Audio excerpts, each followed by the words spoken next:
na pala akong pera ngayon. Bukas na bukas yung kumbisa ko. Alam ko na, sisingilin ko yung utang ng walang hiyang marites na yun. Utang na utang, kaya pala nagkakabulok ko na ako ng pera. Let's go! Singilin natin si Aling Marites. Let's go! Ay, nako, picture nga ako. Pupumis ako ng bintana. Chikiti! Chikiti! Chikiti! Pwede ko talaga magpumis ang bintana. Ay, Har Marites! Bayaran mo na nga yung utang mo na... Ilan ba may utang niya? Pero nga cellphone ko. 1,500?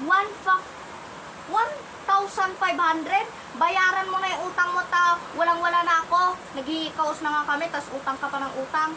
Yung ano ko yung anak ko, umiyak na sa gutom. Dahil dyan sa utang-utang na yan. Ikaw na marites ka. Umayos ka kung ayaw mo tayo magkabaranggayan.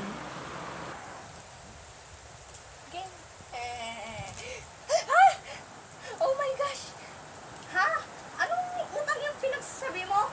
Wala akong utang sa'yo. Alam mo ba, yung utang ko, kinakalimutan na yun. 1 year pa yun. Sus ka, Aling Shonang.